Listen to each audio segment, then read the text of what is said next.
Assalamualaikum warahmatullahi wabarakatuh. Alhamdulillahirabbil alamin wassalatu wassalamu ala sayyidil mursalin wa ala alihi wa sahbihi ajma'in. Allahumma shalli ala sayyidina Muhammadin tibbil qulubi wa dawaiha wa afiyatil abdani wa shifaiha wa nuril absari wa diyaiha wa qutil arwah wa qidaiha wa ala alihi wa sahbihi wa sallim. Amma ba'd. Jamaah Masjid Baitur Rahmat yang dirahmati Allah Subhanahu wa taala, kaum muslimin dan muslimat di mana saja berada yang dirahmati Allah. Sejenak di subuh ini kita akan sama-sama mengambil hikmah dari Al-Imam Wahib bin Warad bin Abil Warad radhiyallahu taala anhu. Kita terlebih dahulu berfatihah kepada baginda Rasulullah sallallahu alaihi wasallam, kepada para anbiya, para sahabat, tabi'in, tabi'in, para auliya wasyuhada wassalihin wa jami'il masyayikhina fiddin. Khususan Abu Yasin Muhammad bin Alwi Al-Malik Al-Hasani, Abu Yasin Ahmad bin Said Muhammad Al-Malik Al-Hasani. Amaddanallahu bimadadihim wa qada alaina min barakatihim wa anwarihim wa ulumihim bid-dini wad dunya wal akhirati bi sirril Fatihah. A'udzu billahi minasy syaithanir rajim. Bismillahirrahmanirrahim. Alhamdulillahi rabbil alamin. Ar-Rahmanir Rahim. Maliki yaumiddin. Iyyaka na'budu wa iyyaka nasta'in. Ihdinas siratal mustaqim. Siratal ladzina an'amta 'alaihim ghairil maghdubi 'alaihim waladdallin. Amin. Bismillahirrahmanirrahim. Qala Abu Yasin Muhammad bin Alwi Al-Malik Al-Hasani fi kitab Al-Mukhtar min Kalam Al-Akhyar, Wahib bin Al-Warad bin Abil Warad radhiyallahu ta'ala anhu. Wahib bin Warad bin Ibnu Abil Warad Al-Makhzumi maulahum Al-Makki Al-Abid Al-Rabbani Abu Umayyah. Yuqalu Abu Usman Al-Makki maula Bani Makhzum. Yuqalu ismu Abdul Wahhab. Wahib laqabun lahu. Wufiya sanata 30 wa 50 wa 100. Beliau ini adalah seorang ahli ibadah, tinggalnya di Makkah, seorang pendidik, dan beliau wafat pada tahun 153 Hijriah. 153 Hijriah, 1300 tahun yang lalu. 1300 tahun yang lalu. Lama nih 1300 tahun. Berarti beliau masih tabi'in, ketemu dengan banyak sahabat. Al-Imam Wahib mengatakan, qala Wahib khalatun nas 50 sana. Saya bercampur dengan orang-orang, dengan manusia selama 50 tahun. Kalau Imam Wahib ini berarti ulama salaf, ya, salafus saleh. Yang namanya salafus saleh ini termasuk beliau, karena hidup di tahun wafatnya 153. Itu adalah ulama salaf dan bisa dijadikan panutan karena dekat kurunnya dengan baginda Rasulullah SAW. Jangan ngambil yang jauh-jauh sangat, ngambil itu yang dekat periodenya dengan Rasulullah. Ini ngambil ulama abad 14, 1400 Hijriah namanya. Kita ngambil Imam As-Syafi'i, Imam Malik, Imam Abu Hanifah ini. Terus ini Imam Wahib, termasuknya Imam Abu Hasan Al-Asy'ari, Abu Mansur Al-Maturidi. Itu mereka ulama-ulama salaf di bawah 200-an tahun setelah berada Rasulullah. Ambil, mohon maaf, Imam abad 14 bin Bas umpamanya dan lain sebagainya, Albani, ulama-ulama zaman sekarang. Bukan berarti apa yang dekat dengan Rasulullah itu sudah dijamin sama Rasulullah. Khairul quruni qarni summal ladzina yalunahum summal ladzina yalunahum.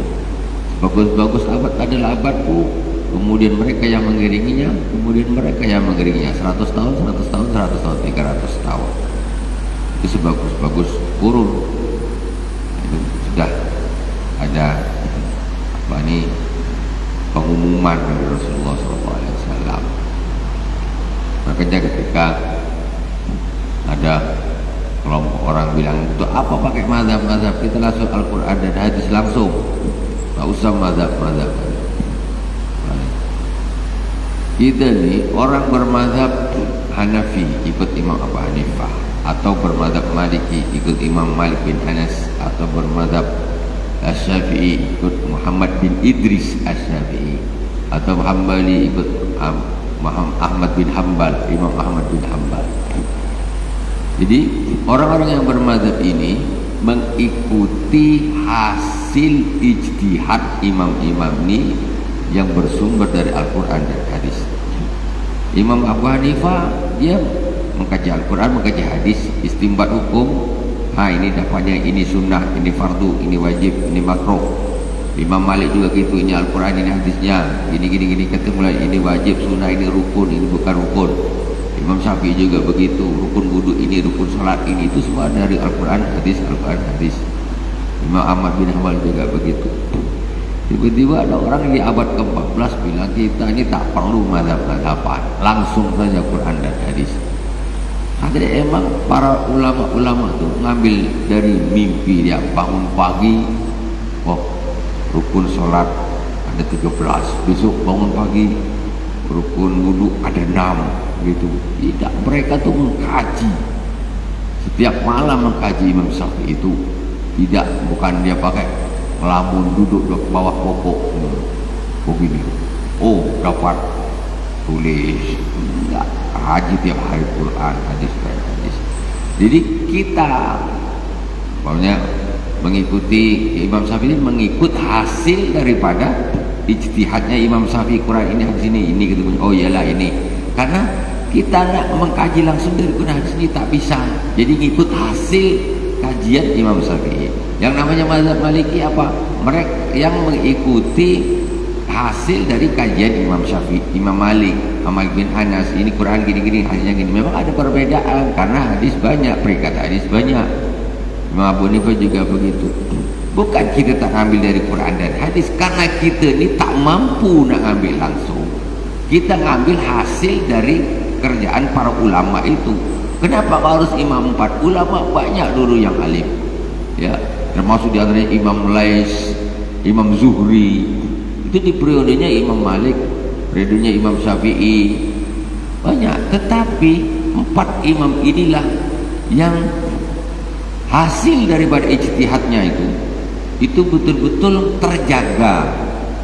Jadi dari muridnya mereka kemudian diturunkan kepada muridnya lagi, turunkan kepada muridnya lagi, dan komplit. Komplit itu apa? Dari semua sisi ibadah itu ada, mulai dari bab wudu, ini hukumnya ini, semuanya mendetail ada. Bab sholat sudah dikaji semua, ini ada. Bab puasa, bab haji, komplit. Dari tohara sampai bab mayat sampai bab mati itu sudah ada semuanya. Sementara di imam itu semua terjaga oleh murid-muridnya. Akhirnya turun ke muridnya lagi, ke muridnya lagi, ke muridnya lagi, ke muridnya lagi. Akhirnya sekarang yang komplit betul-betul itu yang 4 ini. Sebetulnya yang alim dulu banyak, cuma kadang tidak semua fan. Ini membahas dari bab haji, ternyata tidak komplit. Di bab pokoknya jinayahnya, bab hukumnya tidak selesai, atau wafat duluan, atau sudah komplit muridnya menurunkan menjaganya tidak selesai. Nah, yang komplit ini 4 imam inilah akhirnya inilah yang tersebar ke seluruh dunia, hasil ijtihadnya para ulama, bukan ngarang dia. Nah, kan itu makanya. Kemudian di zaman sekarang, berarti kan antara imam-imam itu dengan kita kan jaraknya 1300 tahun yang lalu sekitar. Apa tidak jauh tuh? 1300 tahun itu dari guru ke murid, ke murid, ke murid, ke murid, ke murid, ke murid, ke murid, sampai hari ini. Apa tak susah jaganya? Zaman dulu belum ada Google lagi. Kalau sekarang upload Google. Nah, 200 tahun ke depan kalau belum kiamat, Google masih ada, masih bisa tengok. Kalau sekarang, kalau zaman dulu mana ada kayak gitu. Ini dari kertas buruk dikasihkan ke muridnya terus. Itu yang komplit 4. Ada satu mazhab Az-Zahiri namanya Imam Daud Az-Zahiri, diteruskan oleh Imam Ibn Hazm namanya. Ini tidak tidak dimufakati ulama Ahlussunnah wal Jamaah untuk memakainya. Yaitu Imam Daud Az-Zahiri ini pokoknya mengambil teks zahirnya saja. Kalau itu sering saya contohkan, ada hadis Rasulullah SAW, la yabulanna ahadukum bil ma'ir raqid. Janganlah salah satu dari kalian kencing di air yang tergenang. Rasulullah melarang. Ada kolam di tak ngalir, kencing di situ tidak boleh. Nah, itulah hadis Rasulullah. Jadi ulama 4 mazhab ini mengatakan dia berarti tak boleh. Tetapi Imam Daud Az-Zahiri maksud Az-Zahiri, dia hanya mengambil zahirnya teks saja, tidak ditakwil dia. Pokoknya begini ya sudah begini, tak ada takwilan. Menurut Imam Daud Az-Zahiri juga menurut Imam Ibn Hazm juga muridnya, kata beliau, Rasulullah bersabda, jangan kau kencing di air yang tergenang. Ini air tergenang, kau kencing di situ tak boleh. Tapi kata beliau, ini kan hatinya zahirnya kan gitu. Kalau engkau kencing di kap botol tempat lain, kau curah di situ tak apa-apa katanya. Tahan. Ini dia kan zahir, maksudnya hanya menganggap zahirnya saja. Itu diantara banyak hukum-hukum Imam Al-Zahiri itu. Nah, sekarang kalau kita bedanya apa, kencingnya kan masuk ke situ juga. Tapi Rasulullah ini ngelarang kencingnya langsung katanya. Zahirnya gitu. Dan ini pun banyak yang ngikuti, maksudnya dari masalah bab nikah dan sebagainya. Nah, itu. Nah, kita lanjutkan. Jadi kalau ada sekarang kelompok yang bilang kita ini tak usah pakai mazhab saja, langsung aja Quran hadis.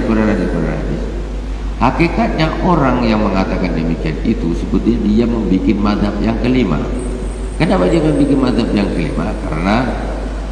Karena apa? Ketika dia menerangkan nih, nanti dia bilang Ibnu Taimiyah mengatakan demikian, Imam Albani mengatakan demikian, Ibnu Qayyim mengatakan demikian, Ibn Bas mengatakan demikian. Ada bukunya dia. Bedanya apa? Kita bilang Imam Syafi'i bilang begini, Imam Malik bilang begini, Imam Abu Hanifah. Bukan dia ngambil Quran dia baca, tak. Kita tengok bukunya pun di situ qala Albani, qala Ibn Bas, qala Ibnu Taimiyah, qala sama. Justru yang mereka ambil ulama-ulama baru, kalau kita ambilnya dekat dengan Rasulullah Sallallahu Alaihi Wasallam. Hakikatnya mereka itu bikin mazhab baru, pakai ulama. Cuman yang diambil itu ulamanya tidak, kapasitasnya masih jauh. Kalau Imam Syafi'i ini dari semua bab sudah dikaji. Terus saya bilang bulat tohara sampai haji sampai jinayah itu sudah dikaji semua. Imam Malik juga semua pun. Tidak hanya sekedar ini sikit, ini enggak gitu. Ini semua bab. Makanya kita fikih itu tidak ada yang tertinggal. Semua bab masalah fikih itu kena semuanya. Itu yang susah. Kalau hanya bahas masalah sholat tok, masa ini satu hadis satu Quran, senang. Tapi kalau semuanya itu susah. Itulah. Jadi kita bukan berarti mengambil dari selain Quran dan hadis, bukan. Orang bermadzhab itu bukan berarti tidak mengambil langsung dari Quran, tetapi mengambil dari hasil ijtihadnya, hasil karyanya, kesimpulan daripada imam-imam itu. Karena kita nak menyimpulkan sendiri tidak bisa. Jadi yang mengatakan dia langsung ke Quran dan hadis, hakikatnya dia juga sama, dia ngambil dari hasil seh-sehnya, dari hasil pemikiran syekh-syekhnya, guru-gurunya. Karena di buku-bukunya itu betul, Syekh Fulan berkata, Syekh Fulan berkata, Syekh Fulan berpendapat, sama saja. Justru dia mengambil membuat mazhab yang kelima yang dasarnya imamnya tidak sekelas, yaitu sekelas jauh daripada Imam Syafi'i, Imam Malik, Imam Abu Hanifah dan Imam Ahmad bin Hanbal, jauh. Jadi pegangannya ini rapuh. Nah, kalau Imam ini empat ini kuat karena beliau adalah di zaman salafus saleh. Kata beliau, ini kita kembali kepada Imam Wahib pertama, khalaqtun nasa 50 sana. Kembali ke Imam Wahib. Kami bercampur dengan orang-orang selama 50 tahun. Fama wajadtu rajulan ghafara li dzamban, dan aku tidak menemukan satu orang pun yang bisa mengampuni dosaku. Maksudnya ini, aku melakukan kemaksiatan, dia tak bisa memberi ampunan, mengampuni aku, menghilangkan dosaku, ini tak ada. Wala basolani idza qata'tu, dan tidak ada yang bisa menyambungku, menyambung persaudaraan, menyambung hubungan keluarga ketika aku memutuskannya. Wala satara alayya auratan, dan tidak ada yang bisa menutup auratku, kejelekanku tak ada yang bisa. Wala amintu idza ghadiba, dan aku tidak aman ketika dia marah. Jadi kadang campur saudara, kadang kena marah, salah ini kena marah, ini kena marah. Fal istighalu biha ulai humkun kabir, tersibukkan dengan mereka semua itu adalah kebodohan yang nyata, yang besar. Yang maksudnya campur dengan orang, kebablasan, ya, itu adalah kebodohan yang nyata. Ya, berhubungan dengan orang ini ya sebutuhnya saja, selancarnya saja. Ini jangan terlalu fokus sampai jauh untuk ibadah untuk Allah Subhanahu wa taala hilang jatah waktunya.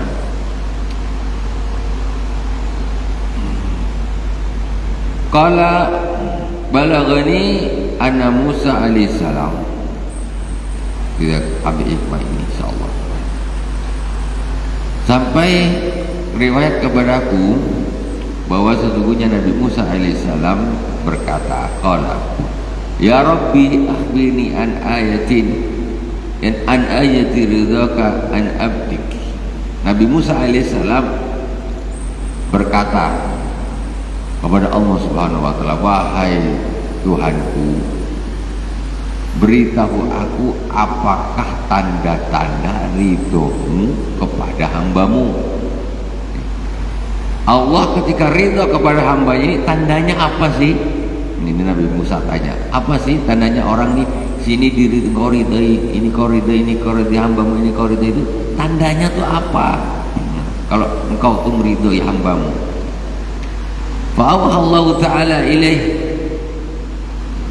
Kemudian Allah Subhanahu wa taala memberi wahyu kepada Nabi Musa, yaitu jawaban dari pertanyaannya.